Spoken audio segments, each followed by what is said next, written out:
hearts running through the night. Only takes them back, always out of sight, crowding through the night. Run, you can run, but you'll never hide. The walls are coming, you're running. The walls are coming, you're running. The walls are coming, you're running. The walls are coming. Good evening, everyone. Thanks ever so much for joining our show tonight. Extra time, the final word on the weekend's action, the second game of the Premier League season, our first away day. Of course, beautiful sunny weather. Worst place to be in August than Bournemouth. But unfortunately, we were not the cherry on top. We were the cake that got eaten by those Bournemouth Cherries, 1-0. We're going to be talking about that. We've already got lots of video phone-ins that have been sent. You can get on the show as well if you want.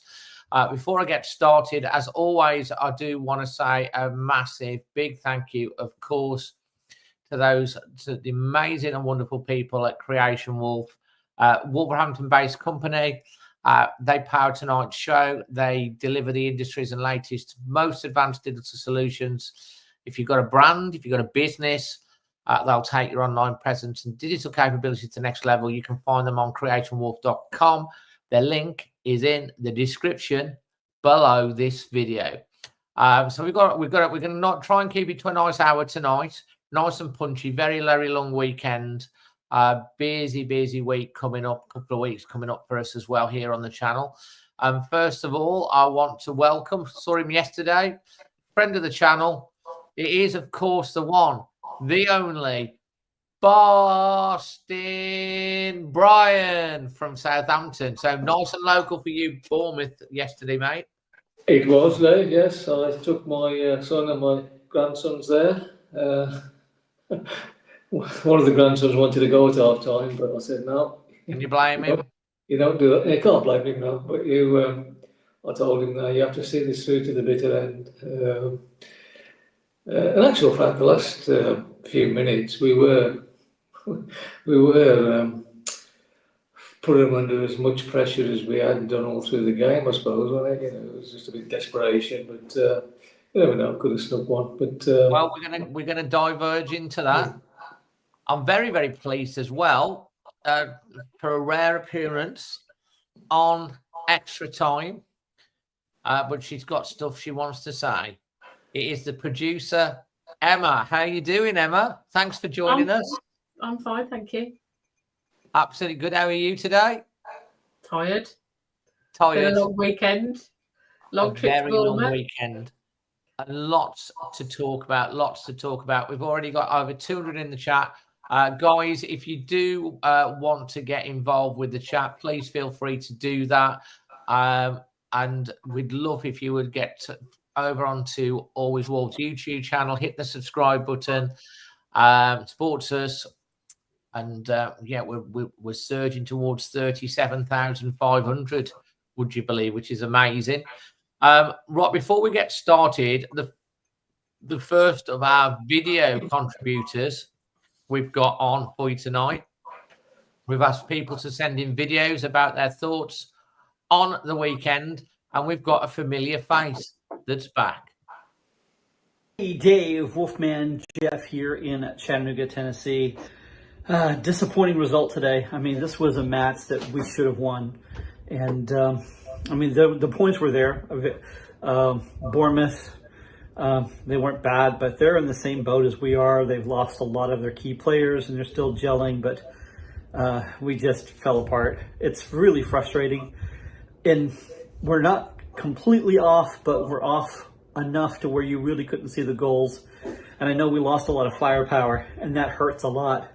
But I think the bigger issue, Dave, is not only have we sold off our goal scorers, but we sold off a lot of the players that give us our identity, and that's not gelled. It just feels like we're playing a preseason friendly. That's been our attitude the last two matches, and it's like they hadn't realized this is a league match. And I understood, even though it wasn't as poor as last week against Man City, the opportunity there to play at Bournemouth and to get those points should be there. So it's very frustrating. side's got to gel. We got to get these new signings in. But even when we get the new signings in, they're going to take some time to get formed in, and we're just going to dig a bigger hole. So we got to pull it together. So I'm not panicking. I'm not calling that we're going to get relegated, but it's concerning. It needs to be addressed, and this is the same problem we've had the last few years. We wait till last minute to sign our players, which I know there's a money issue because we're not one of the top clubs for money into drawing them in anymore. And but it's frustrating. So I have a feeling we're going to have to panic buy in January to get it through the year. So, all right, well, onward, upward, and let's see what we could do for next match.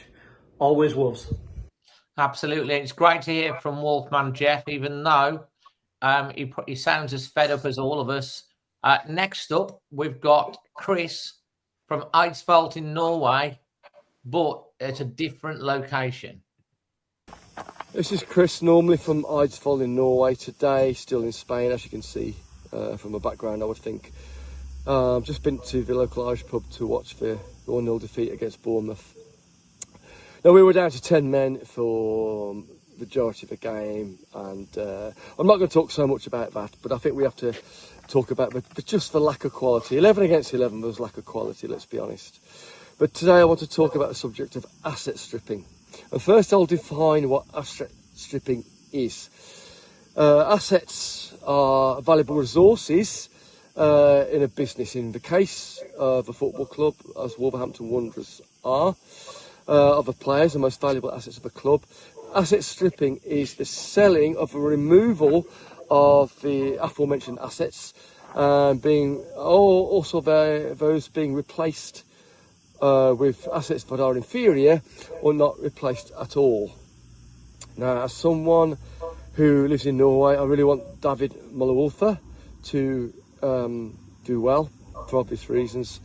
If that's the replacement for Ryan at Norway, then we've been asset stripped, haven't we? The same on the right hand side after Semedo's gone. And actually, let's look at it. We've been asset stripped for the best part of 5 years. Ruben Neves never replaced. Jean Martino never replaced. Pedro Neto never replaced. You can argue, going back many years, whatever. Asset stripping has been a debate on social media, hasn't it, with the last few days, and some people claiming it's not asset stripping. I've just defined it. I honestly don't think how anyone cannot say that Folsom, the owners, are asset stripping this football club. So let's debate it with the panel tonight and see what we come with. I don't see any other conclusion we can come to. They're asset stripping us. Another defeat. Yet another August thrown away. We've talked about this before. The statistics I launched out a couple of weeks ago. Well, that's 2 defeats in a row now. What's that? Probably something like 24 games and 1 win. I can't remember exactly how many defeats. The win percentage is down to, I would estimate now, to be 4% in the month of August since we were promoted back to the Premier League in 2018.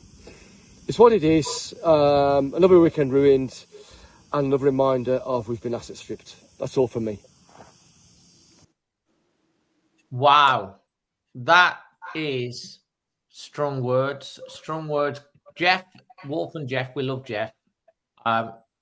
Wish I had him on a little bit. He could come on a little bit more often, but obviously he sounded really fed up. Chris, who's on holiday in Spain, getting a bit of sun. He's obviously clearly not happy as well. Asset stripping, Emma, what's your thoughts?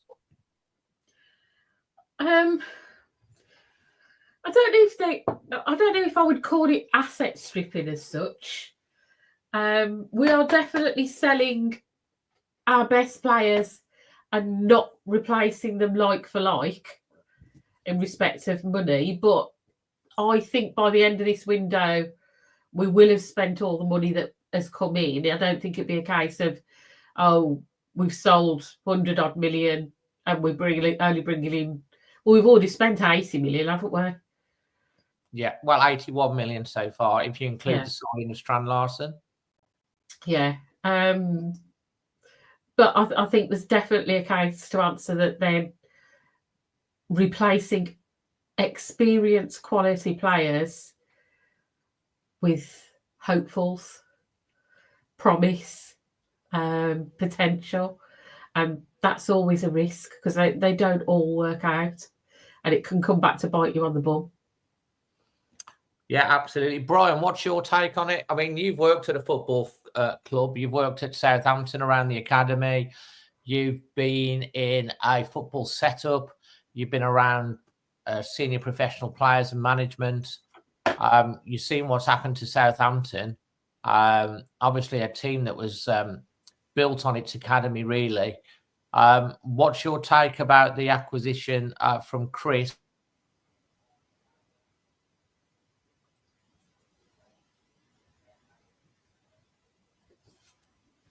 Are you there? Can everyone hear me? Hello? Everything froze for me. Can you hear me? Hello, are you there? Yeah, my mic went muted for some reason. I don't know why. Okay, yes, Dave. Oh, he's gone off altogether. Oh, carry on. He'll be back. Yeah. I think Chris has got his timing. I understand what he's saying. He's got his timing wrong, though. It hasn't been 5 years since we've been getting rid of players. It's been. Yeah. It was 2 years ago. It was actually 2 summers ago. So 3 seasons ago. If you include this season, when Neves and Moutinho and Raul and Adama, and probably a few others as well went. But you know, the heart of our midfield went then. Yeah, that was only it was only actually 2 years ago, 2023, that they actually left. But I do understand what he's saying. But I just think people get a bit confused about time sometimes, you know. And then obviously last year we lost Kilman and Neto. Yeah, I can understand what you say about asset stripping, but as you said, Emma, we have spent 81 million of the whatever the amount was that came in, but we haven't replaced the quality. That's the big problem, you know. I mean, Kilman is a difficult person to. He's world class. He's a world class player, you know. He's difficult. He's proven it at United, isn't he? You know, he's. Like he did for us last week against Arsenal for United, he's not a performer that performs all through the game, but it's just these glimpses of brilliance that he comes out with, and that's what wins game. Okay, they didn't win against Arsenal, but they were actually the better team against Arsenal. They didn't win today either against Fulham. No, they didn't. But he's still a quality player, isn't he? He's a very, very good quality player. Whether Arias is the person, I don't know. It's early days yet. But did you know this, Dave? Did you know Arias' family was there yesterday? They weren't far away from you. They're a Colombian. They were at a Colombian flag. We saw them.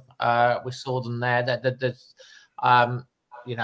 Rodrigo Gomez's girlfriend was literally sat virtually opposite where we were. The thing is, Brian, I think the thing is with everyone, and I'm sorry about that. But I don't know whether someone said I've got the Fosun internet or whatever, and I needed to put money in the meter. I've replaced our quality super broadband 200 megabyte internet, and I've wanted to sell it off for £60 a month, and I've bought a £40 a month 5 megabytes this thing. That's kind of like what you're saying about my internet just went gone. So look, if I did log out, luckily we're in capable hands with the producer, and if she goes as well, Brian, you just talk to your heart's content. Talk to myself. You just waffle on to your heart's content. I'll just talk to myself, Dave, because sometimes that's the only chance I get for an intelligent conversation. Now look, on this asset stripping thing, first of all, you can kind of understand the narrative that people have got in that respect. Let's just. I mean, I've gone again. Can you still hear me? We can still hear you. You've just frozen. I'm having terrible problems down here, and I don't know why that is. They don't like me when I say anything bad. I'll get cut off. Look, I can understand why people are saying that. the fact of the matter is, the last 4 years, the first 4 years were great. Everyone was happy. They were delivering on their promises. They were investing. They seemed to be ambitious. We seemed to be going places. We did go places. We went on a European tour. We got to a FA Cup semi-final. Should have got to the final. 2 seventh place finishes. As what Sutty said yesterday in the post-match reaction, teams feared us. I don't think anyone fears us now. I think if my dad was saying, I don't think Bilston Town would fear us at the moment. Someone said, what was it in the chat? In the comments, they said, we're looking like Brazil and playing like San Marino. Playing like San Marino. The kit is beautiful. Look great on it. Look, at the end of the day, there's no denying that since the pandemic, when we were close to Champions League, we have gone backwards. And I've said many, many times, if you stand still in the Premier League, you will go backwards because you have to keep investing just to stay where you are.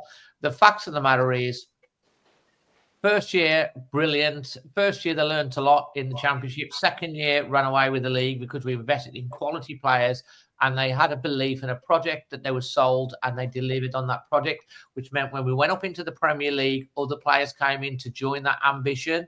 And because of that, and because of the team that we had and the bond with the manager and the board, the fans, the owners, everyone was as one.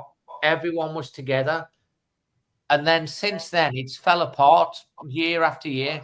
7th, 10th, 13th, 14th, 16th.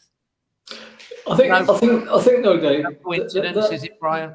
That bond did sort of reappear, didn't it, in the latter part of last season when Vitor was on fire. He had a brilliant start, and he won at Leicester, beat United, and then drew at Tottenham. Then we had a few dodgy results, Newcastle and Forest at home, wasn't it? But we were creating chances in those games as well. Then we had the 6 wins on the run, and we did feel that we could probably beat anybody. And then we had a bit of a rude awakening, didn't we?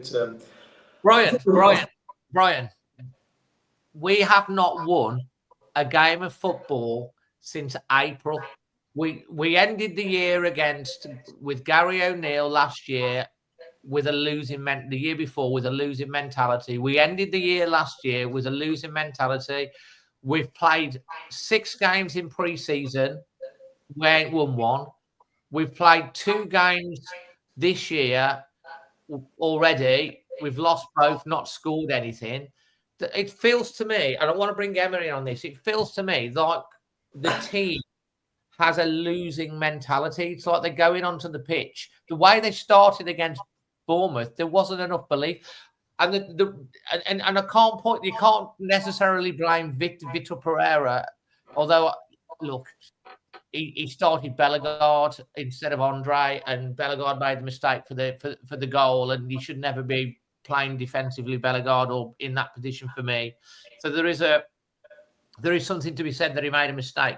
But the fact is, Vitor Pereira is here to build an identity in his team. He was starting to do that, and then you've seen the squad decimated, and then new players coming in, and you see sometimes when teams come up and they lose all the loan players and there's buy players in it, and there's just no cohesion. And how's a guy supposed to get cohesion when you're replacing world-class talent with potential and then trying to build a team around it? And I want to bring Emma in on this, Brian. I'm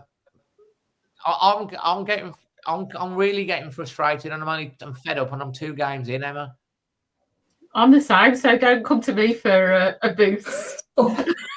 No, I was about to say, when you just sort of interrupted me, but I was about to say we had looked as if we'd turned it round, and then we have this interview, whatever it was, with Jeff Shee, and he's going on about his game and how he learned football from Championship manager or something like that, which is the biggest load of nonsense out, isn't it? But he did declare that we were going to reset. And, well, he has reset, hasn't he? What he's done is reduced the wage bill dramatically, hasn't he?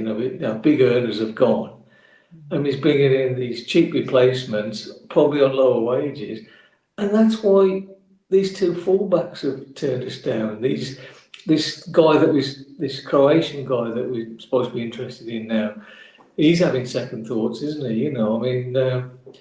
So we're obviously paying peanuts, aren't we? Or relatively peanuts. The reason why, in that season we came up, and it was if they could have done the loyalty thing that year, couldn't they? And shown faith in the players that brought us up, but we didn't. We brought in Rui Patricio, the goalkeeper, world class goalkeeper. Who else was it? Jimenez, Adama, Martinho, the best player I've ever seen at Wolves, and Johnny was as well. Wasn't there? There's a few others as well, but they only came here, Dave, because we were paying massive wages. It wasn't because there was this project thing and all this. That's a load of rubbish, that is. They came here because they were paying top dollar wages, and for whatever reason, the Chinese government, whatever person, have basically refused to spend any more money, haven't they, really, than what they already are spending. So what they've done this year, they've reduced that wage bill massive. Sarabia was on big wages. Semedo was, I believe. Obviously, Kuna was because he renegotiated. They were still offering him big wages on a 4-year contract. Well, they're supposed to. We'll never know whether that was the truth or not. It was pretty much definitely the truth that Semedo's captain is going to be on. He was offered a really good deal to stay, a 4-year deal. But there's a reason for that. Even if they pay him big wages, they don't have to spend the 10-15 million pounds to replace him. Whatever, yeah. But anyway, we've lost those.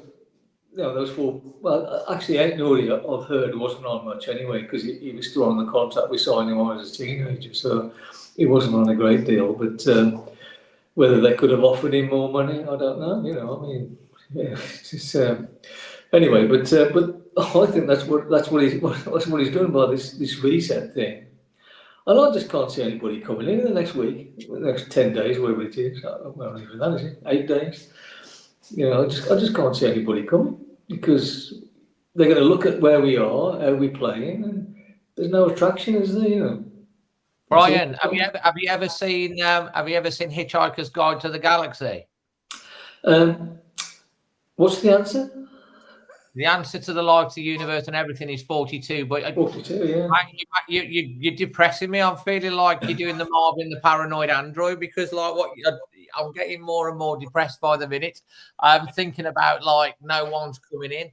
Emma, I want to bring you in. Look, who's to blame for this mess? We've got 8 days to go. The fans are getting really frustrated. I've got a real feeling that it's real serious anger is bubbling just under the surface. And if we were to lose at home to Everton or put on another bad performance, already this early in the season, I can see it really going toxic. There's hearing yesterday from people talking to me who apparently close to people within the club that there's unrest in the dressing room.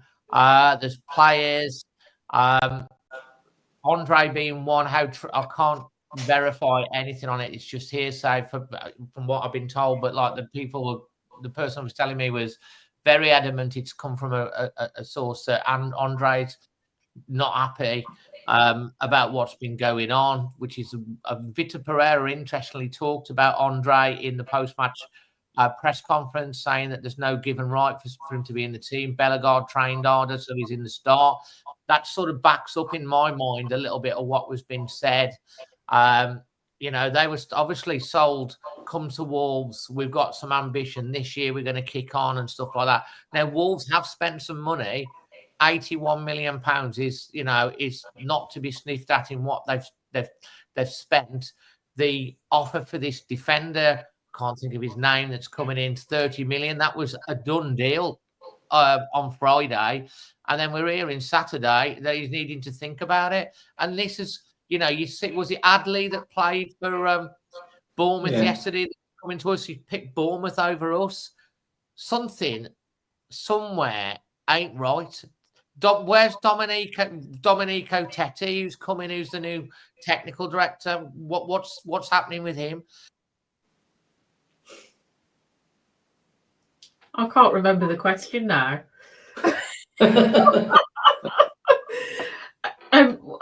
I've got a few things that I'd like to say. I do think money is really important, but I also think these are elite sportsmen. They want to win things. They want the project. They want the ambition. They want the team camaraderie. They don't want to be fighting relegation. And Wolves look like we're going to be doing that again. So whether you're still here and you've been sold the dream that we're going to push on, we're going to compete, we're going to go for Europe, whatever dream they were sold is not materialising. People are going to lose faith. So I think the project is as important as the money, because I think it's a mistake Man United had in the past. They've had lots of players on lots and lots of money, but that doesn't mean they're any good or they're cohesive as a team. So for me, I think the project's really important. But I think Fosun have to step up. I think I understand completely why they want to be financially self-sustaining. And I'll be honest, for a football club, I think it's completely admirable. It would be lovely if all football clubs in our position could be self-sustaining, but we haven't got to a level where we can be self-sustaining. So they've got to invest. Fosun have to step up, spend the money, do what they've got to do, reignite the project, or they need to sell it to someone that will do that. And I don't mind which happens. If they step up and say, yeah, we're going to, that's fine, as long as I see action. Can I ask a question? And I want to ask a serious question. Why is it every time I have a moan, my internet gets cut off? Can someone answer that question, please? Well, you're on the same internet as me, so I don't know why you keep disappearing and I'm not. Well, exactly. Why do every time I have when I have a moan, a proper little moan, I'm getting cut off? Look, I'm sorry about that, guys. My internet really, for some reason tonight, and I don't understand it because, like I say, we're on the same internet apart from you're up in your office and I'm down in the conservatory. I do apologise about that.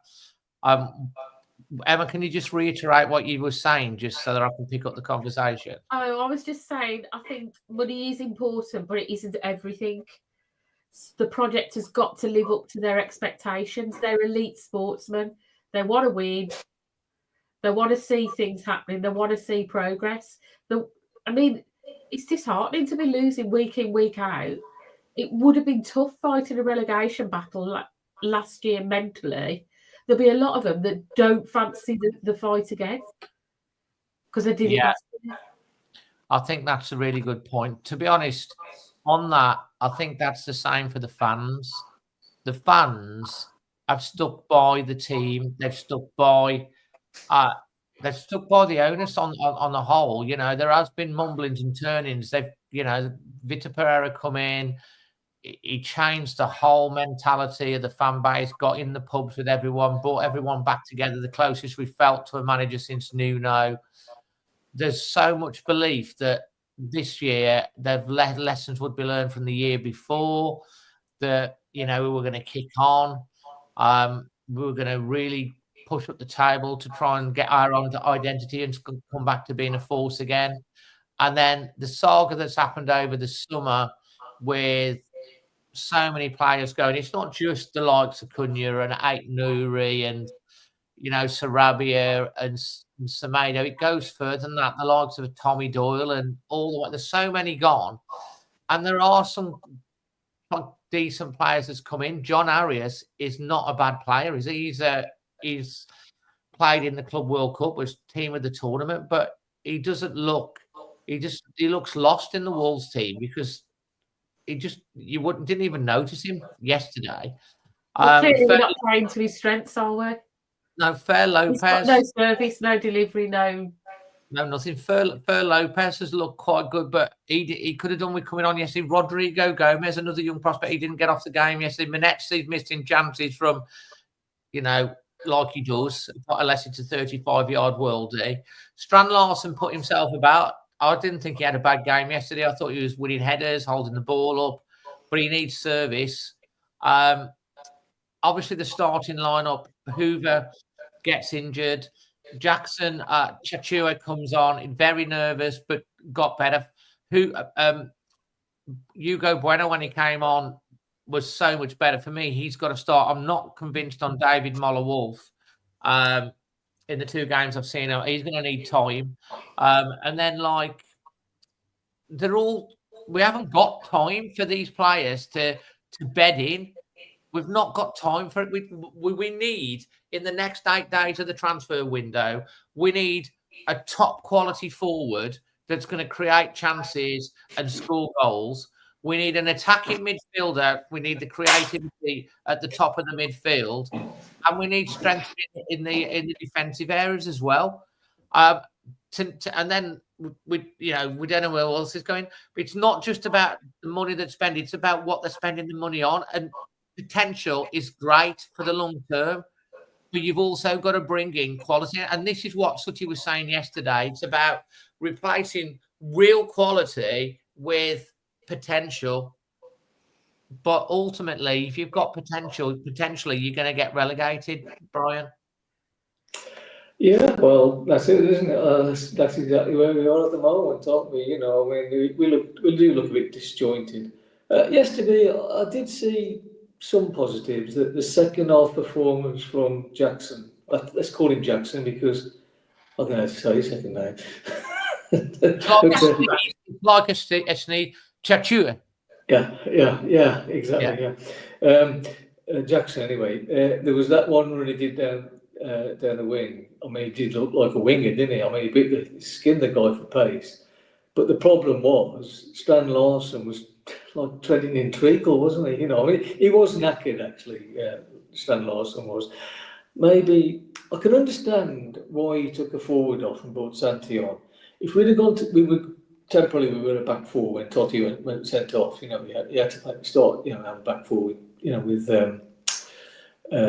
Doc and Agbadou in the middle and Hugo Bueno on the left, sorry, and Jackson on the right. But this new guy Jackson, he's a converted winger, isn't he? From what I've heard, and certainly Hugo Bueno was never an out and out fullback for the 18s and the 21s, which I used to follow, very closely. He was always, actually, he was like a number 10 actually, or a left-sided midfielder or even a left winger.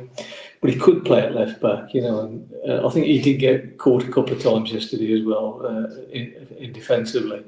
But we'd have been slaughtered if we'd have stayed with the back four. So he had to bring Santi on to play the back three, and then Jackson. What? Sorry. Santiago Bueno, when he came on, actually did all right. He did very, very well. Actually, he made some last ditch tackles. I thought he was excellent actually. But it allowed us playing a back three. It allowed Jackson and Hugo Bueno to go forward, and that was the only play. That was the only way we were going to get a goal, wasn't it? From them putting a cross in, and Hugo put quite a few good crosses in. Arias. Well, that was actually before Totti was sent off, wasn't it? But Arias hit that one wide. That could have gone in. And there was a couple of times in the second half, late on when Jackson was taking his man on and getting crosses in. They cleared it, but if you don't get the ball in, you ain't ever going to score, are you? The goals aren't out 30 yards away from goal, are they? They're in the same place every week. But yeah, I did see some good. I mean, I thought Andre played really well when he came on. Anyway, Andre played. I want to come on to Emma as well. Andre played like he had a point to prove when he came. Yeah, very much so. Let's be under no illusions. Andre and Joe Gomez are elite level players. They are awesome. We have got potentially two of the best midfielders in the league with them. They're so good. They're so good, but they are very defensive minded, which is why we need the attacking midfielder. But they need a platform to build. Joe Gomez with his new haircut, he plays. In the first half, he was single-handedly winning the midfield. It was because Bellegarde just. Well, he wasn't running it, was he? He was trying to run it. Yeah, he was running everywhere to try and make something happen. Like he's leading like a captain on the pitch. Emma, Can I just say something about that, Dave? I found Vitor's selection very strange, actually, because we saw Manetti as a box-to-box midfielder. He has been playing this sort of supporting Strand Larsen role since he's been in the team, really. But yesterday, if Andre, for whatever reason, Vitor didn't want to play him, why didn't he play Manetti then? Bellegarde's best games towards the end of the season were in that role. Exactly. This is exactly what I was saying. They should have just played in different positions. Bellegarde, he deservedly got some crap yesterday, and he did before January. But after January, he was playing in that sort of forward area, and he was causing. He was like a brand new player, and he was just playing in the wrong area of the pitch. That's not his strength. So it was almost to me like Vitor Pereira was trying to prove a point because, as I say, FIFA said something about Andre, and he came on, and Andre played. I don't know. We don't know. There just feels something not quite right at the moment, and everyone seems to be picking up on it. Emma, have you got any positives to take out of yesterday? Give us some positives. I think I saw there's still fight there.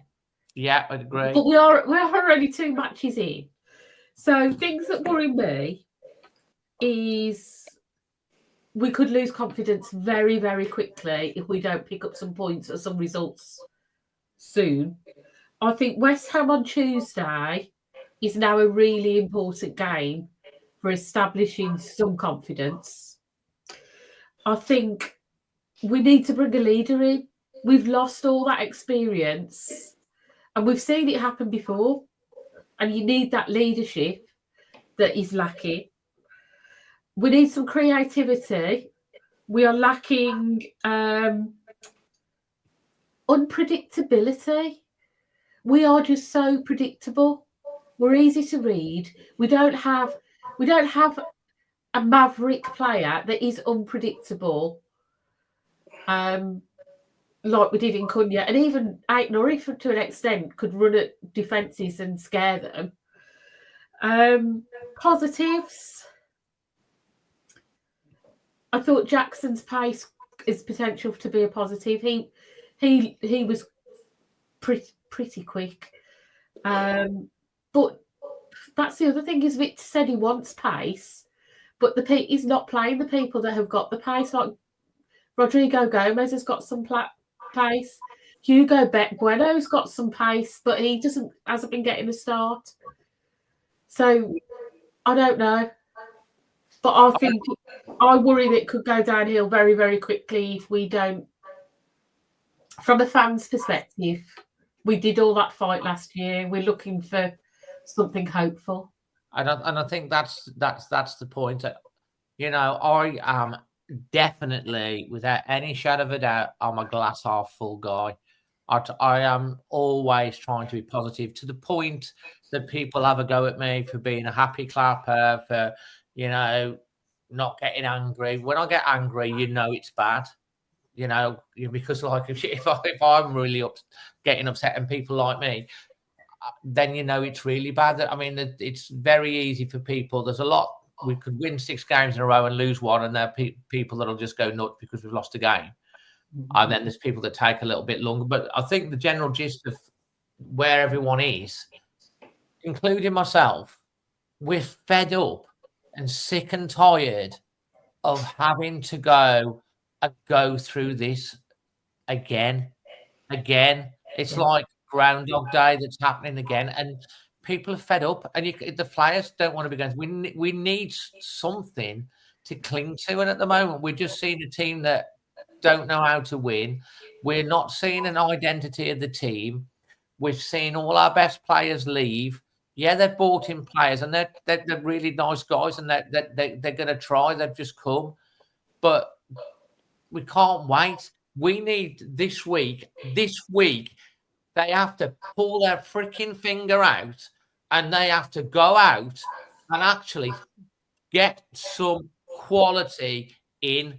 We have to go and get some quality in, and if we have to spend the money to do that, they need to do it. They absolutely need to do it, because if we can add 3 good players in the spine of the team, in this team, with experience and, as you say, Emma, leadership qualities, then that could be just the glue that brings everything together. You got your finger up there, Em? Yeah, because we're waiting to talk. Go on. I'm annoyed as well. I think some of the difficulty is there's players we want, there's players that will buy, but they don't want to come to us. I mean, look at Ladislas Kreshki. He started for Girona today. Everything's agreed on him, and now it's looking like he don't want to come. And I think if he started today, I can't see that he's going to be one of those players that are going to rock up and be up for the fight. I think also, if he's watched us play against Bournemouth, he's definitely going to be like, do I really want to go to a team that's struggling, or do I want to go to a team that's on the rise? Well, that's what I'm saying. It's the worrying thing. Personal terms agreed, price agreed. Only Fabrizio Romano's basically almost here we go, just the medical. What player do you know that's had a deal agreed, personal terms agreed with his club, and has only got to turn up for the medical? 2 or 3 days later, he's starting for the team that he's currently playing for. That's coming. That sounds to me like you say that's another one in a long series that have gone. Yeah, there's a lot that have turned us down, isn't there, that have chosen other clubs, and we're getting towards the end of the window. So apparently Girona have got to move Kreshki on from a PSR point of view. I mean, the other thing is, I don't know if he's any good. Well, Dan's just said he's just got any good. Tell us in the chat. Kreshki's got 5, just had 5 put past him, so maybe his mind's not on where he is. Anyway, Girona's just got beat 5-0. Well, Girona's got beat 5-0. They made us look like a League One team. And he still don't want to come to us.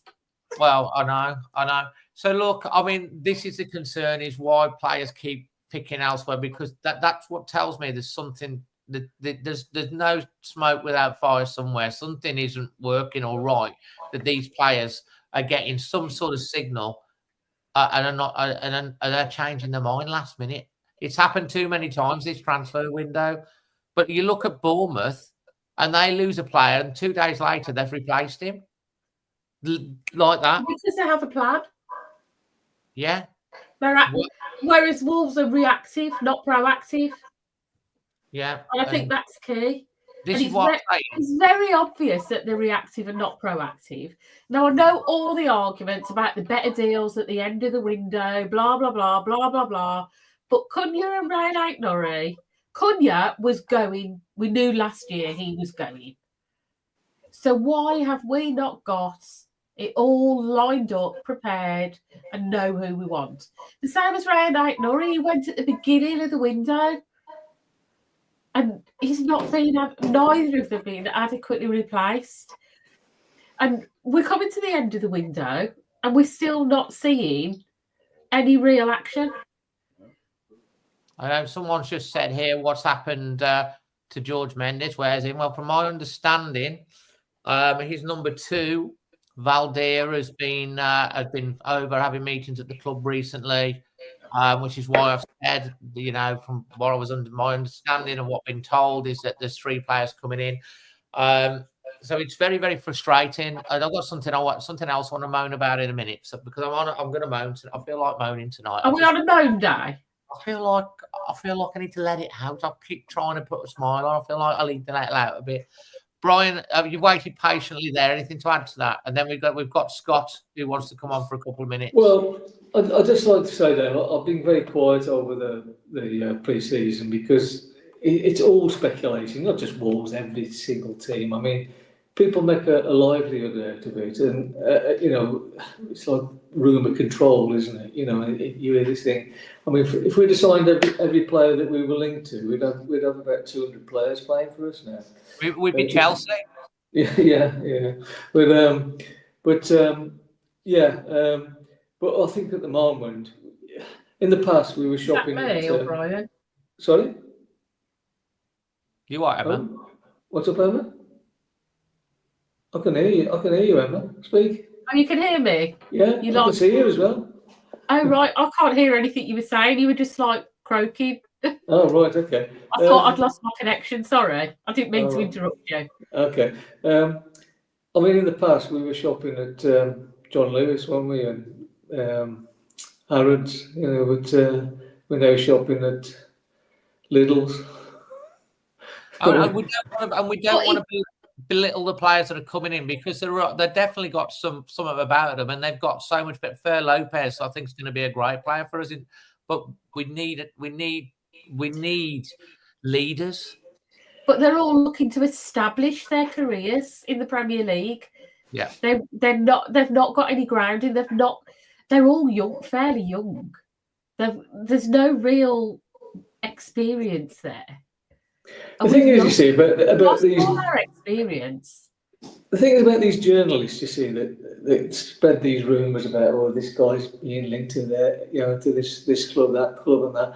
If they say enough of those statements, some of them are going to come true. So, I told you so. But how many of them never materialise? But a lot of the agents leaking the information to the journalists because they're trying to get a deal done for their clients, and it's easy to put out. If say Wolves are interested in a player, it's easy to put out that rumour that West Ham want him to push Wolves into paying more or getting the deal done. Which is I think there's a lot of that goes on. Pardon? And you said exactly the same about Newcastle with Strand Larsen to push Brentford into Wizza. Same sort of thing. Yeah, because Older might go and buy, and we need to sell him, that type of thing. There's a lot of games that go on. Listen, I want to bring in Scott. He's young lad, waiting patiently. If you do want to get on the show yourself, just go on the description, click the link. You can come on and have a couple of minutes. Scott, you've got 2 minutes. What would you like to say? Well, first off, Dave, thank you for bringing me on. It's very happy to be back here. I think yesterday I weren't able to watch it live. I was down in Essex, spending time with the families down in Essex. Watched it in my granddad's living room, and I was listening to the game, and it didn't sound like we had any quality whatsoever. The teams weren't connecting, and I thought at the very start when the lineups came out that the choice by Pereira wasn't what I was expecting, because it didn't seem to click, if you know what I mean. Yeah, absolutely, we do. We were very slow starting again. Yeah, slow starting, and then slow starting also gets you punished at the back.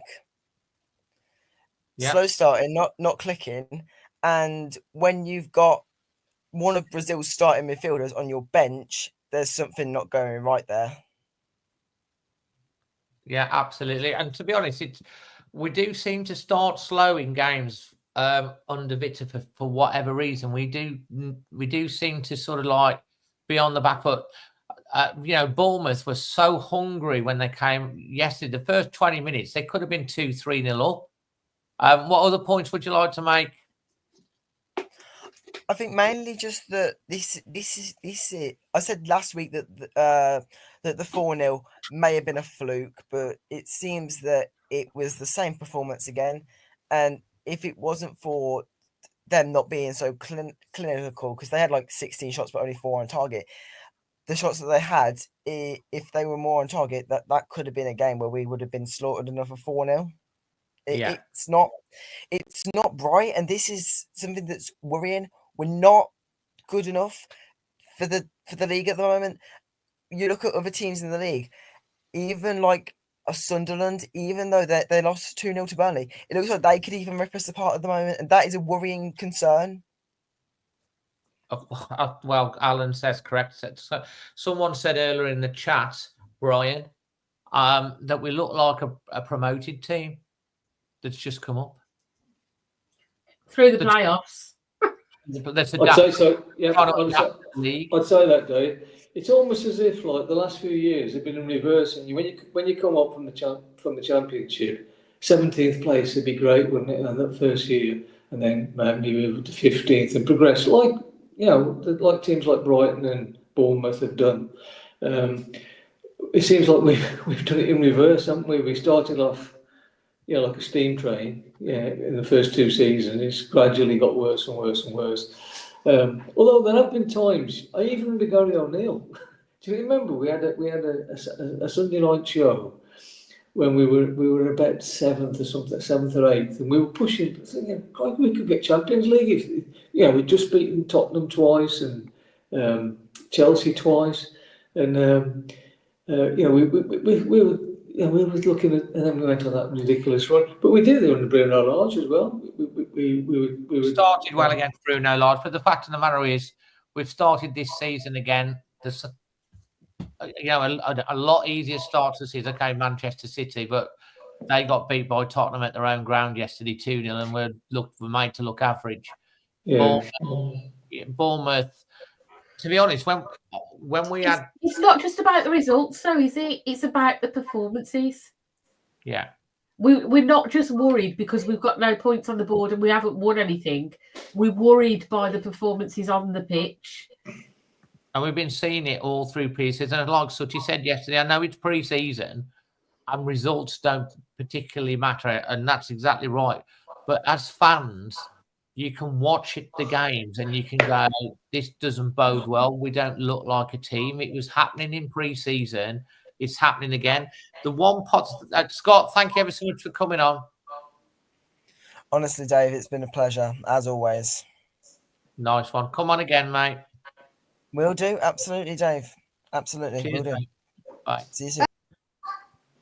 Great to have Scott on. So, I was saying, like, in pre-season, you could see it coming. The one positive for me yesterday was we did show some fight. When we went down to 10 men, they didn't cave. In fact, we had a couple of opportunities from set pieces, and Jackson showed some flair. So that there was something there to cling to from the team. There is something. It's not like the fight's gone out of them. But like what you say, we do really need to work on those set pieces, though. We look at Arsenal and they keep scoring goals off set pieces. We don't seem to be able to score a set piece. What was it right at the end? It's like the set piece, and what was it? Hit the wall. It went straight into the wall. Straight into the wall. It wasn't even a. Yeah, and Hugo Bueno is a great cross of the ball. I want to see. I prefer him over David Muller-Wolf. I don't think he's quite ready yet, Brian. David Muller-Wolf, what's your man of the match performance rating for yesterday, Brian? Performance rating. Considering we had 10 men for 45 minutes, I'll give it a 5. Yeah, that's where I went. Yeah. Man of the match, I'll give it to Santi, actually. Santiago, I'll give it to Santi. I think he did really well second half. He did do well, yeah. Yeah. Interesting. Okay. Emma? Performance rating, I think possibly a 4. I mean, we did show fight and spirit, but it's not just about fight and spirit, is it? Once we went down to 10 men, we actually looked better with 10 men than we did with 11. We did, and that shows how poor Bournemouth were, really. Where we should have. Well, that's the other thing, is Bournemouth weren't particularly great. They didn't have loads of shots. They didn't. you know, they were just average opposition. There was nothing particularly special about them. Well, when I was walking back to our car, I was obviously listening to a lot of Bournemouth fans. They weren't ecstatic, moaning about the fact that they didn't score against 10 men, you know, and they were a bit worried about their new central defensive pairing. A lot of them were saying they've had three. They've had like 4 out of their back 5, or a back. Including the goalkeeper, The goalkeeper have gone, and we did, you know. So if there's any time to get at them, it would be now. I've got some more people that have sent in some videos for us to video reactions. So let me just put those on for you. First of all, let's bring you Noah from the US of A. Hey Dave, Noah here from the beautiful Marina State Beach in Marina, California. So it ends Bournemouth 1, Wolves 0 at the Vitality Stadium on the South Coast. Where do I begin with that performance? First, want to touch on some of Vitor's decisions in regards to starting the lineup and substitutions. Thought he got it wrong today. Specifically, not playing Andre is just crazy, honestly. Really needed him in the middle. I mean, Bellegarde had an okay game, but he's just not meant for being in the middle of the park and trying to hold on to the ball. And we got punished for that. Picks up a ball in the midfield, deep in our own half, and gives it away, and that leads to Tavernier's goal. And then also taking off Arias so early, and then replacing with Bueno. On top of that, 2 minutes after, free kick would have been a prime area for Arias to take a hit. And Agbadou takes that, and just if your center back is taking a set piece, specifically a shot set piece from there, it goes to show where we are. We need 2 to 3 quality signings. Everybody knows this, but not just signings though, quality signings, right? It can't just be, players from, I don't know, the Bundesliga or whatever, Bundesliga 2. Like, they have to be quality players. In the end, thought Chachua came on. He had some good moments, which was good to see. Bueno came on, had some good moments. That was also good to see. I think those two should be our starting wingbacks as well. Larson was, stranded, but, he did what he could. He put himself about in the best way possible. Agbadou, a little bit better, but still a shell of his former self, really.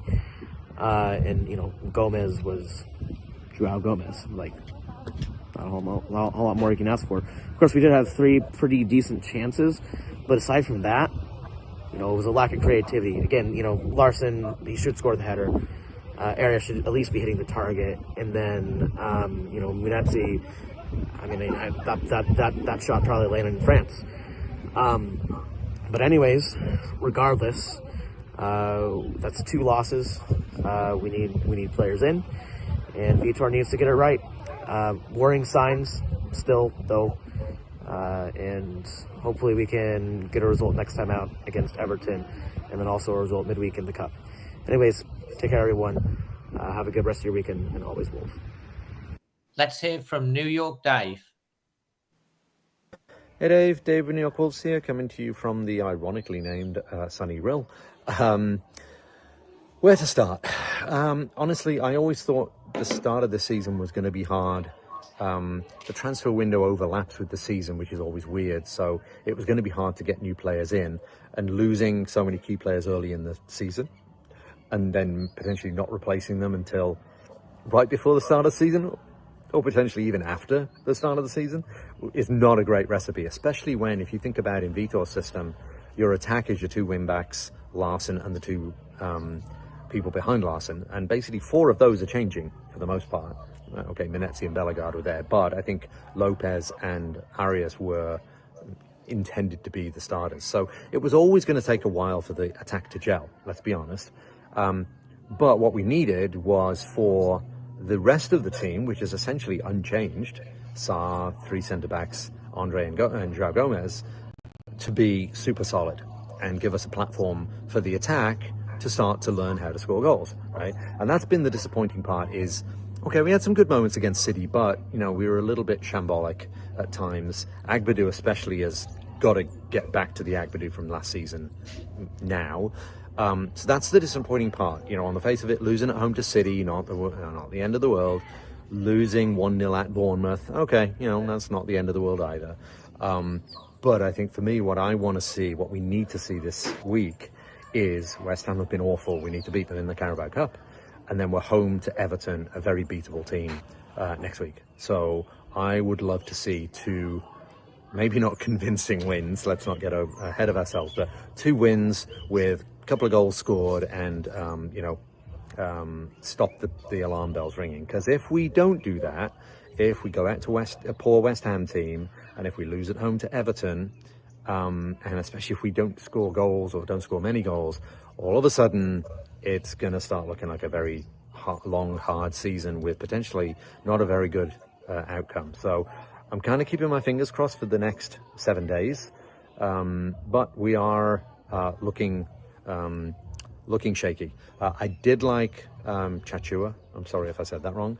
There was one time when not long after he came off where, honestly, I thought he was running downhill. He was so fast compared to their defender. So really promising cameo from him.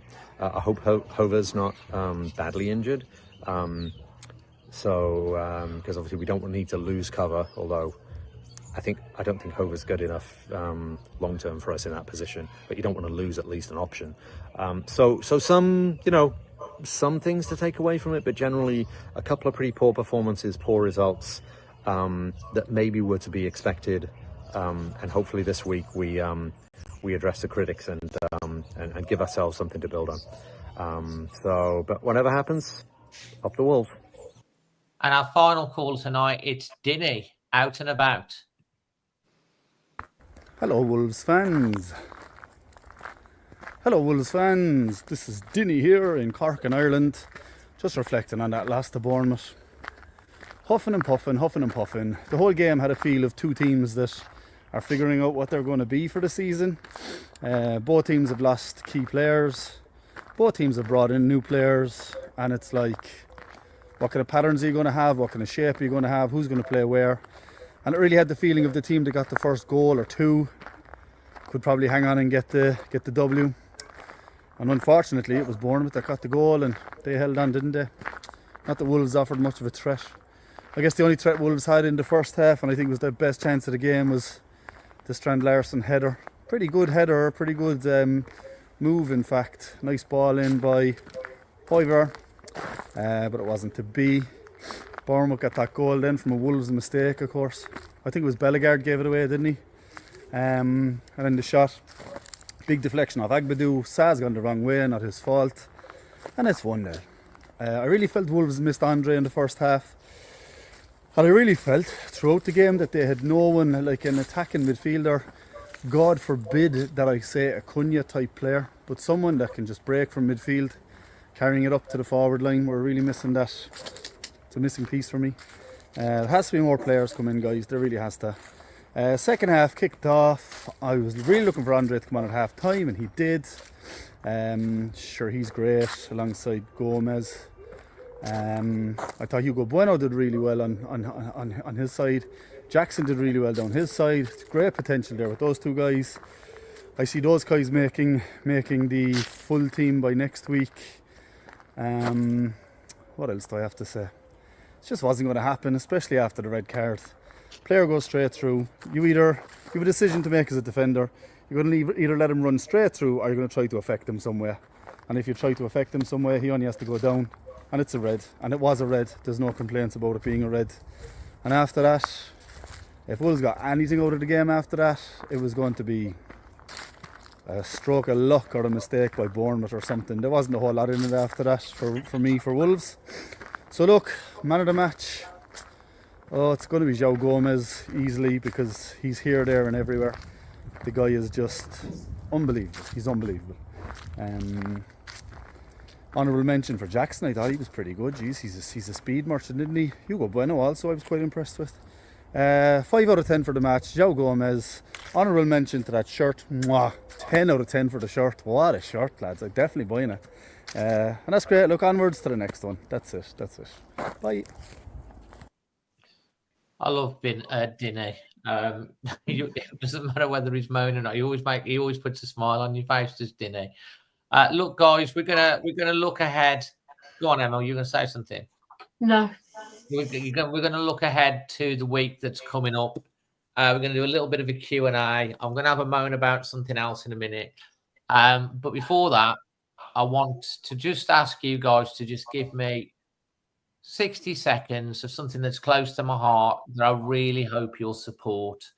That Emma will know I've been working so hard on. And that is the Content Creators Cup for the Wolves Foundation. This is where I bring together my colleagues, my friends from across all of the different podcasts and chats. We all do our own thing all together to try and raise money for the Wolves Foundation. The Wolves Foundation, close to my heart, they do so much fantastic work for our community, and they need unrestricted funding that they can adapt to help the disability team, to help young kids, to help Molyneux memories, dementia, so many things. So I put this event on, the Content Creators Cup. It's the third year we did it. We made $3,000 the first year, $8,000 the second year, and this year we've got 12 teams. And these are the teams that are taking part this year. The Wolfpack, Walsall Fan TV Invitational, WCRFM. We've got the Wolves media team. We've got the amazing, what a job they did recently, the old Goal Pack. Talking Wolves, current holders. They won, knocked us out 2-1 in the semis last year. We've got the Wolves Foundation, the Wolves Fancast. Of course, ourselves, Always Wolves Fan TV. We've been a bit to like ourselves. We've had to rebuild our team this year because we've lost quite a few. The 77 Club podcast, and we've got the Wolves Report, and we've got Chris Cowling's Spurs Chat. It's contentcreatorscup.co.uk. Now, look, if you click the donate button, it takes you through to the Just Giving page. And what would like you to do, if you can if you can come and support it, it's on the Saturday, the 6th of September is when it's on Saturday, the 6th of September, and it's being held at the Wolves training ground indoors at the Compton Dome, and we've got up to around about 300 spectators. I think we had 250 people came and watched last year, which was amazing. And if you want to go, it's £5 a ticket. As you can see here, Marcy Wheeler's booked her tickets for her, Mark, Scott. They've done the 20 quid. They've put gift days. So if you want a ticket, it's £5. Put your name on, or if it's two of you, put your names on. Put your £5 per ticket. And then what happens with this, it goes on a list to go on security on the door for Wolves on the day, and then you'll be able to come and support and watch. There's food and drink on as well. There's 2 games going on simultaneously, Pool A and Pool B. Let me show you a little bit more about the things. If you scroll down, you go to the match centre, you can see that there's World Cup style draw in Group A. The holders, Talking Wolves, the Foundation, ourselves, Always Wolves, the Wolves media team, Fancast, and WCRFM are all in Group A, which are playing on the left-hand side of the pitch. And then on Group B, we've got Harry's 77 Club. We've got the Invitational Chris Cowling Spurs Chat podcast. We've got the Wolf Pack. We've got Walsall Fan TV, another invitational this year, the Old Goal Pack and Wolves Report. And then if you hit the fixtures, you can see round 1, the opening fixtures on each that was talking Wolves against the Foundation. We've got the Wolves media team first match. Fancast have got WCRFM, and on the other side, the 77 Club have got Spurs Chat. The Wolf Pack have got Walsall Fan TV. The Old Gold Pack are playing Ryan Lester's Wolves Report, and you can see there's 5 rounds of matches, 15-minute games, and then if you get through that round, you get through to the knockout stages where the winner of Group A plays, and so on and so forth. Now, what I also want to say, brilliant, if you can't go, please, please, please, with a cherry on top, make a donation, as much or as little as you like, because we want to get to that £8,000 target. And even if you can't go, please just go on and even if it's £1, with a just please donate and help us get to that target. And one other thing I'd like to mention, if I can, we do have some sponsors.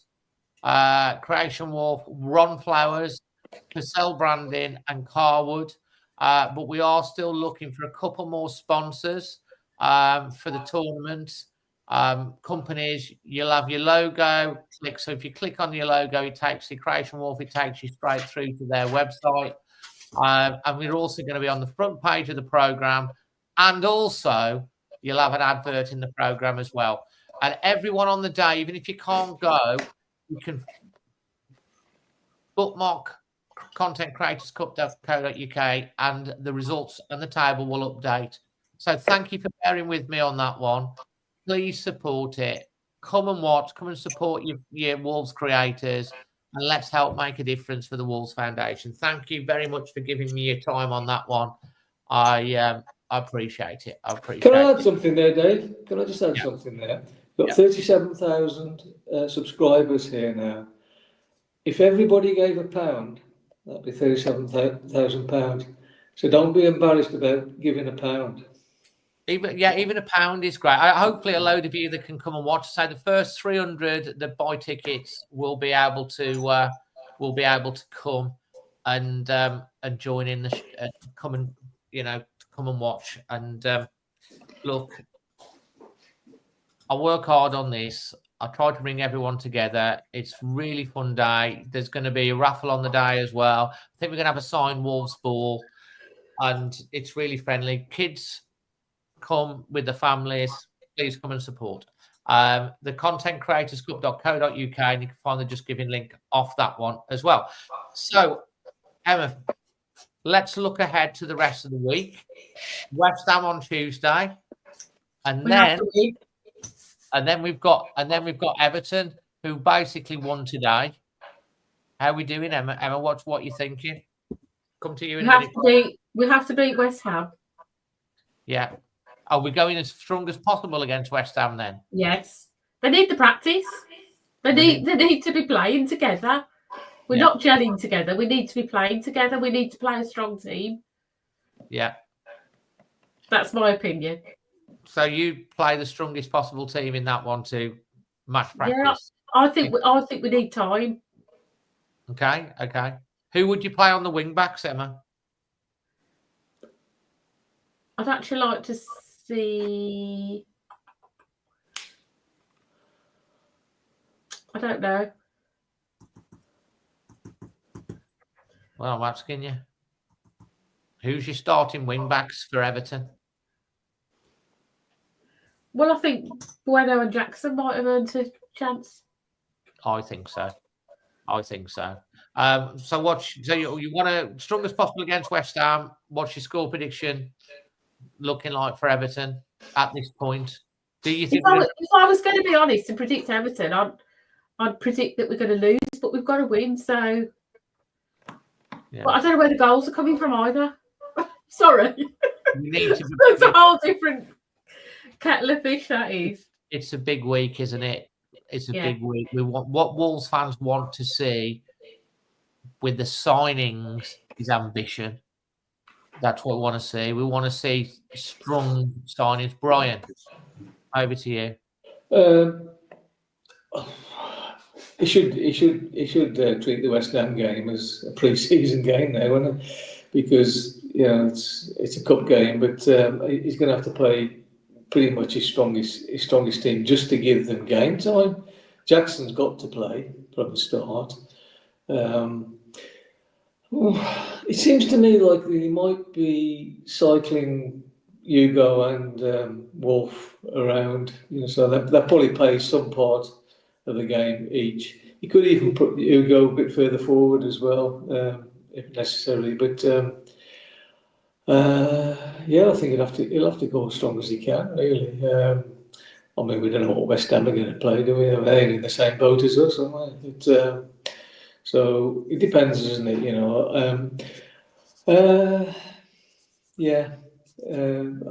I've got no idea because I don't know who they're going to play.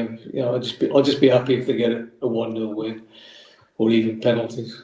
What's your thoughts ahead of Everton? Well, that's a different kettle of fish, isn't it? Yeah, I mean, they were awful on Monday night, weren't they, against Leeds? They looked dreadful. I thought, God, these are there for the taking. Grealish made a difference today for him. He did. As much as we dislike that guy, with his Villa links. I don't dislike Grealish. I think he's a great player. I love when he talks. He's like, fair enough. He's just Grealish is Grealish, isn't he? I wouldn't say he's a great player, Dave. He's a good player. He's not a great player. I mean, let's prove that. With his time at City, and also with England. Yeah, I just think that his stature has been overinflated. And I'm not saying that because I dislike him. I've pointed out to a lot of people. He slows games down, he really does. He gets there and he likes to, he's predictable as well. He'll always come inside. So, it may even, well, I'll give that to myself. But yes, he did make a difference today. Yeah, and also don't forget today was their first game at that new stadium, so that would have lifted them up. That playing for that big crowd and that. What a wonderful stadium! Can't wait to go. I don't know whether you saw on Sky the behind the scenes things as well. I mean, blimey, unbelievable. And I'm going to come and have a moan in a bit. And this is part that because it's something I want to moan about. Yeah, I need to let it out tonight. But that is what you get if you spend 750 million quid on a stadium, isn't it? Right at this moment, I just want the team. I just want money spent on the team. We need players. Money on the team, Brian. 81 million. That so far. If they bought that defender, it's 111 million, and there's probably another 2 to come in. So it's about who you buy. I know some people have said, "Oh, you can't really buy good stuff for 10 million." We bought Moutinho for 5 million, for God's sakes. You can buy quality. You don't have to overspend. I mean, we spent 35 million pounds on Fabio Silva, and look how that's worked out. It's not about how much money you spend. It's about the quality that you buy with the money that you spend. Now, generally speaking, the more you spend, generally speaking, the better quality you get, and you pay the bigger wages. But it doesn't always work out that way. Well, in the last week of the transfer window, you end up paying inflated prices because you're desperate. Technically, there is that on the one way, but when we listen to or read an article about this, actually at the end of the window, there are teams that want to get rid of players, so you can get a better deal the other way up as well. So it can flip both ways. Right, look, guys, we're coming to the last bit of the show. It's your Q&A time. You can ask Brian his favourite curry house or anything to do with football. You can ask Emma how brilliant she is at Uno. And Mom's really good at Uno, to be honest. Or anything football, anything at all. But before you do, we hit the Q&A on that because we're coming at the end of the show. I do want to have a little bit of a moan. And this is a general thing, right? I've been thinking about this, about us going backwards and investing, and and I'm positive. I appreciate where we were before Fosun coming. I'm not one of these that are like, yeah, let's get rid of them. Because I just want them to step up to the plate. But I heard the fans singing yesterday, back the club or sell it. And I'm at the point of like thinking, well, actually, if you are not going to invest in the club, in making the infrastructure better for the fans, if you're not going to really take seriously moving the club forward, then maybe the time has come for you to seriously think about, is this the right club? Is this the time handing over the baton? And we're saying thank you ever so much, because when we look back on the voting years, we will go and say, look, you took us from there, you took the baton, and you took us to here. But if you can't run any faster or you're out of steam in a relay race, you have to pass the baton to the next person. And maybe the time is coming where they have to seriously think about like handing the baton to someone that can take Wolves to the next level. There's a couple of things that I want to say. I look at the investment in the women's team, and they've started the season really well. And I see teams like Newcastle and proper Premier League teams investing in their women's team, and look what they're doing. I'm not saying the women's teams are, the main important thing, because obviously we want the men's team to do, but that's just a sign. I look at Everton and I look at that today and I go, wow, what a fantastic facility. If you're a fan of Everton Football Club and you've got teams that are coming to your stadium and you just go, wow. As a fan, it's a modern day, amazing stadium with drinks that pour themselves so they can sell more. They can actually get through selling more products for fans. Not like, at Molineux where people can't even get a pint at half time because they have to leave 10 minutes before the end of the half to get a drink. They've got spacious facilities, modern match day experiences where people can just go get the food and drink and finish. Comfortable seats, brilliant views, plenty of toilets, not like having people that can't who tall that are squashed up. It's not Premier League quality, and I just look and I think, what are they doing? Where's the ambition with the stadium as well? Villa are increasing the stadium. Birmingham City are building a brand new stadium. Liverpool are expanding. City are expanding. I know they've got the money, but we're going to get left behind again into the these teams are forward. These owners seem to be forward thinking about the future. And then that makes me think, if they're not thinking about investing in these sort of things, then how focused in the future are they? If you're really aspiring owners, you're thinking, where do we need to be in 10, 20 years' time? What do we need to do to increase the experience for the fans? What do we need to do to increase match day revenues by building better facilities? Like at Tottenham, I think the Tottenham Stadium is a point of fact. I think Chris told me this.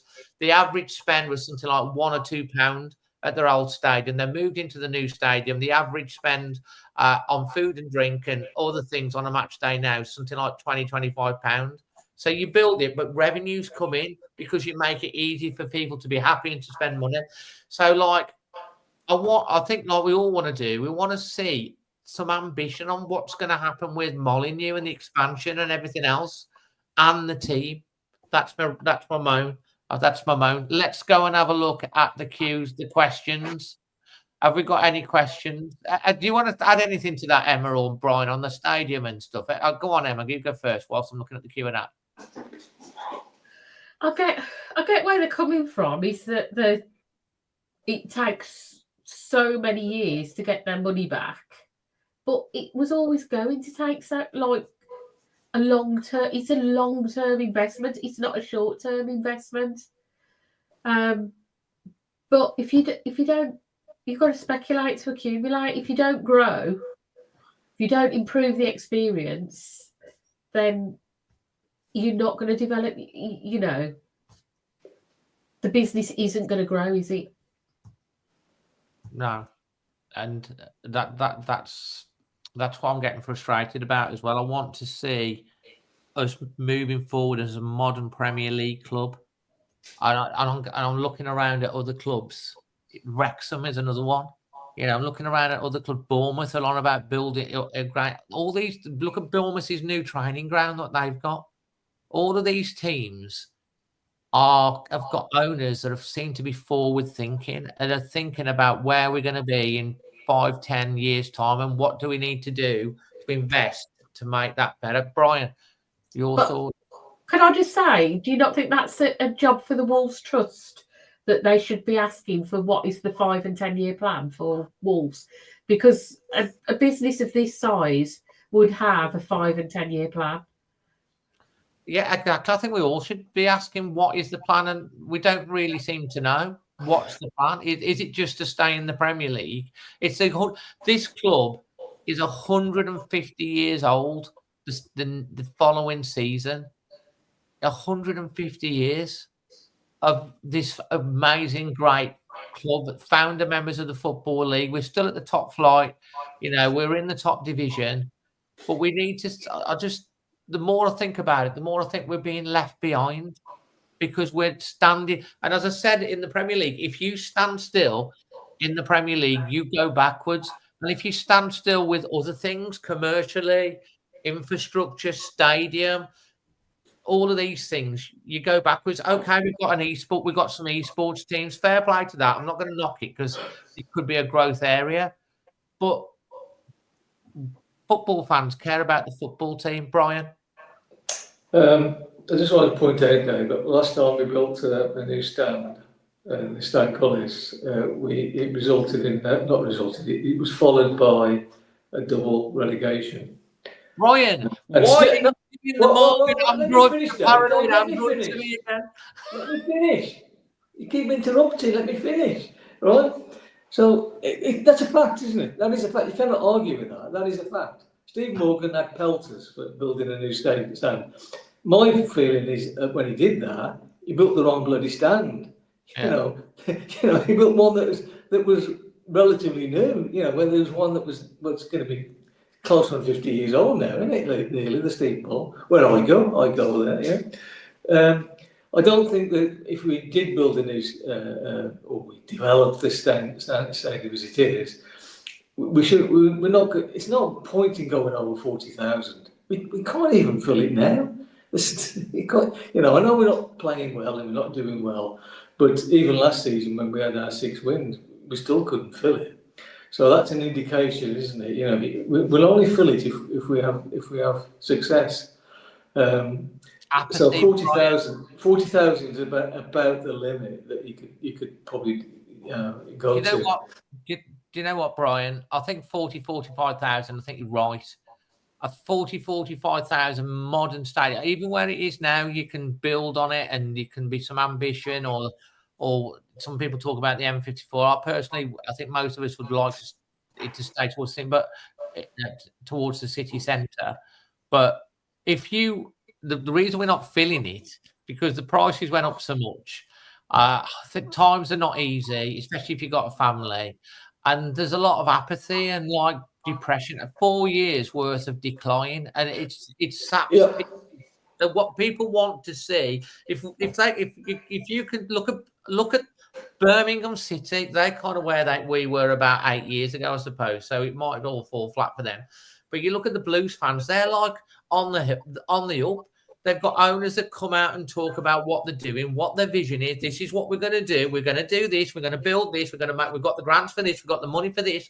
We've been bringing players in. They went down to League One. They're feeling super positive because they can see a plan. We cannot see a plan. Jeff, well, a plan? I was just coming on to that, Dave. I was just going to come on to that. There's the lack of transparency, isn't it? We don't really know whether they want to sell the club, whether they want to invest in players, whether they want to invest in the stadium. There's no clear, that interview in inverted commas that he gave with that Jeff Shea I'm talking about, that thing he gave with that. The business podcast. Yeah, that was it. Yeah, that one there. It wasn't really an interview, was it? It was just him rambling on about, championship manager and esports and all that crap. And he said we're going to do a reset, but there was no sort of engagement with us, the fans, was there, to say this is what we want to do. You know, I mean, the guys at Wrexham, you know, they made a declaration, didn't they? We want to be in the Premier League in X amount of years. Okay, when Folsom first came in, they did make some statement, and the first years were great. Well, not the first, the very first year was awful, but the second year onwards was great for about 3, maybe 4 years. But it's just unravelled, hasn't it? Yeah, everything's unravelled, and we don't know where they stand. All the Chinese owners have left English football. They're the only ones left now, I believe, after the Reading guy's gone. So we just don't know, do we? And they won't come out and say what they want to do. That is what I think everyone's finding that really, really frustrating. I mean, this reset that I said, my opening line was, I don't know, I think the reset is, we're resetting backwards, not forwards. Anyway. Well, no, absolutely, and I think this is the point. Look, I'm a glass half full. I don't want to be down, but I am feeling fed up. I'm like everyone else. I try to come on here and put a smile on my face and try and be super positive, and I do defend them, you know, a lot of the time, because I just think, well, look where we are, and be careful what you wish for. But like, you know, as fans, you just need some hope. You need to see some plan. You need to see some roadmap of where we're going. This is what we're going to do. And if someone could come in and go, right, guys, we're going to do this. It might take us 5 years to do it, but this is the steps we're going to do, and we're going to invest in this. We're going to do this and that and the other. People will get behind it, but it's like at the moment, and a lot of people, and you can understand it. It seems like if we can stay in the Premier League, that's the best we can hope for, and we deserve better than that. We deserve better than that. My dad, like I've said a million times, he's 89 next year. Can we go to an FA Cup final? We've got some great players. So this next 7 days, get your finger out and bring the players in, or this season is going to go not very well.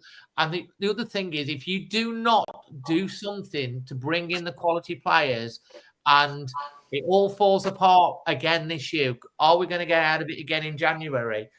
We don't want Groundhog Day. The fans, underneath the surface, it is bubbling. There's anger under there. There's frustration. It's a growing thing.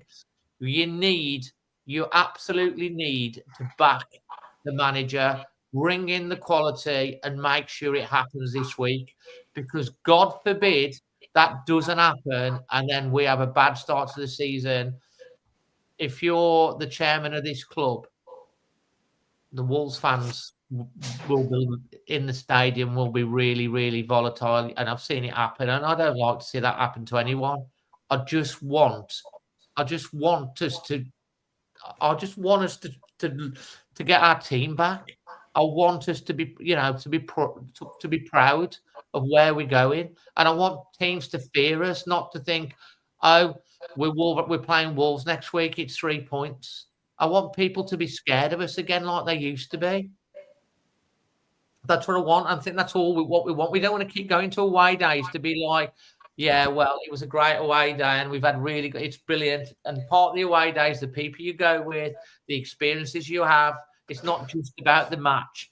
But it would help if we're winning more football matches. So it's not just about winning. It'd be nice to have something to celebrate. I can't remember the last time I celebrated a goal. Well, yeah, winning a game, scoring a goal, you know, getting a shot on target. We had one in the last game. I mean, we should be built on that. So look, I don't want to be super negative or anything. This is me saying, whoever's watching, I don't mind, whatever. But I feel some people have been saying in the stadium, Dave, you need to speak up a little bit more sometimes about these sort of things, because I do try to be nice. I am a kind person. I try to be positive, but I feel it too. It's upsetting me. It's upsetting me reporting and talking about and hearing and doing. It's getting me down, man. It's depressing me to just see how everyone's feeling. It's getting me down, and I just want them to pull their finger out. The board, the people that sit on the board with the chairman, it's your duty as board members to stand up and say and hold account. And Jeff, as the chairman, you've got to do the right thing for the club. It's not all about cutting money here, there, and everywhere, and just making, I know you're there to do a job and make money and stuff like that, which is great. You're running a business, but you've also got to think about the fans. You've got to give us hope. You've got to give us excitement. We're saying the same things now. Come on. Yeah, I know. Okay. Anyway, questions. Questions. Emma wants to know how good. Someone said, "How good are you at Monopoly?" I'm all right at Monopoly, but David's a nightmare. He's really aggressive. I'm play. I'm not allowed to play Monopoly anymore because I'm going to play Monopoly. Maybe I should be a chairman. Are you any good at Monopoly, Brian? I haven't played for years. Yeah, I used to quite enjoy it, but it's always Monopoly. It can go on for days, can't it?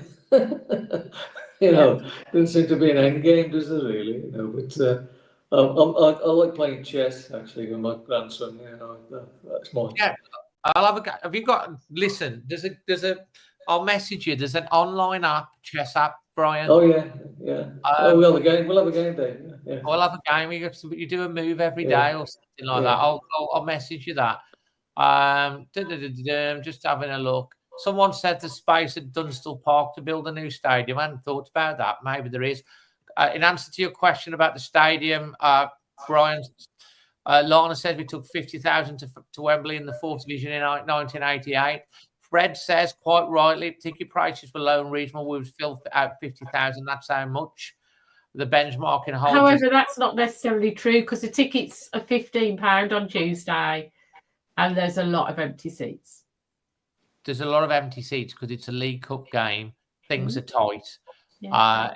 And they're always the same with these cup games, aren't they? So what I'm saying is low ticket prices doesn't always sell out a stadium.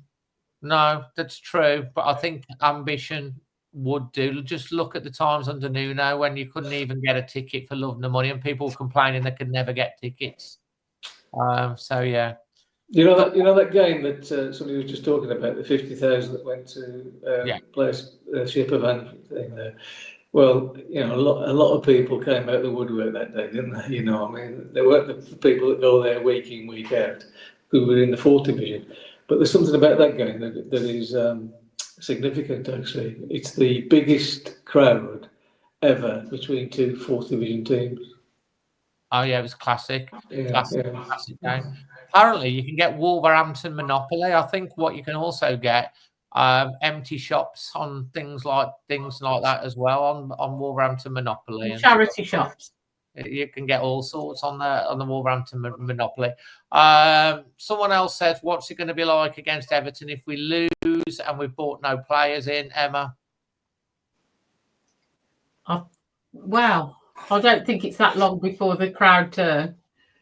And this is the other thing I want to say. Jeff, if you're watching, please, please, please, I'm telling you that under the surface, it is bubbling. The fans have had enough. I can feel it. I can feel it in the ground. I think if he doesn't like the Jeff Shee song, I think that's pretty mild. Yeah. I think if he thinks that's the extent of where it can go, I think he's mistaken. I think it can go a lot further than that. We've seen Molyneux turn very ferocious at times on people. Who was it that left 2 or 3 years ago that went very, very fast because they turned on it? The Jeff C song is quite a nice, we don't care about Jeff C because he don't care about us. That is quite a gentle song to what it could go to. So I don't want anyone to get vitriol because I'm not that type of person. I'm just saying you can feel it's bubbling under the surface. And if things don't go right in the next 7 or 8 days, and then we're still losing football games, they're not going to turn on Vitor. Vitor Pereira is not going to be the one that's going to get. It's not like Gary O'Neill to save your ass this time, because no one's going to. Vitor Pereira's not going to get turned on because he's the one that has been in the pubs with the fans. He's not going to get turned on. It's going to be aimed at the board and the owners and the chairman. So that's where it's going to go. So, like, I know it could be a thick thing, but it's going to happen. So please, please, please, with a cherry on the top, pull your finger out this week and give us some hope. Brian, final words. Yeah, somebody sent me a text, a Wolves fan from Brighton, actually, a good friend of mine. He sent me a text today. He says the song won't if it goes like it's going now, the song won't be first the points and then the points. It'll be first the drop, then the pop. Yeah. We don't want to be in the championship for our 150th anniversary. We want to be looking up the table. It's still early days. I believe in keep the faith in Vitor Pereira. You know, but to be honest, Emma, you pulled the thing. Even he looks fed up, doesn't he? Yeah. He's usually quite bubbly, and he's not. He was walking into press conferences last season, cheeky smile on his face, bubbly, bouncy. Now he looks like 2 games in. He's got the weight of the world. Got the weight of the world's on his shoulders, and he's sort of bottling it in. And I think the fans can read into that as well, Brian. Yeah, absolutely. I mean, I was on the front row yesterday, you know, so because the grandchildren, so then I was sitting in front of them. But we were right there to the end, you know, just to applaud them for the effort they put in, in keeping it down to 1, basically. But he came over, you know, and he applauded and all that, you know. But then when they started singing his name, he turned back, you know, and showed his appreciation, which was nice, you know. Vitor, yeah. They were walking off, and he turned around and you know.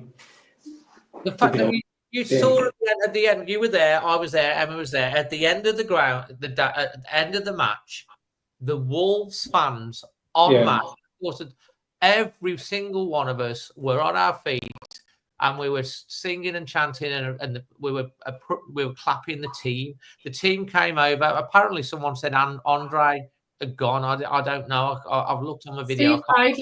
Steve Maidley's report said he didn't come and clap the fans. He went straight down the tunnel. Again, reads into some of this narrative that I've been told about with Andre, if that's the case. But like the fans were great with the they're behind the team.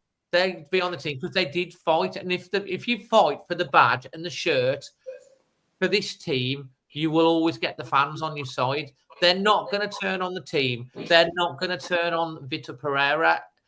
There's going to be no managerial scapegoat this time. It's only going one direction, and I don't like that for anyone.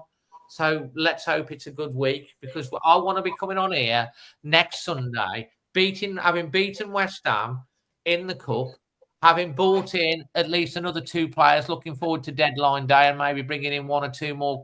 I know that don't just mean anyone. I mean quality players that think, okay, this is serious. This is serious players that we brought in, and having beaten Everton, and then I can fill my glass up again, you know. But someone said here, this is the quote of the night.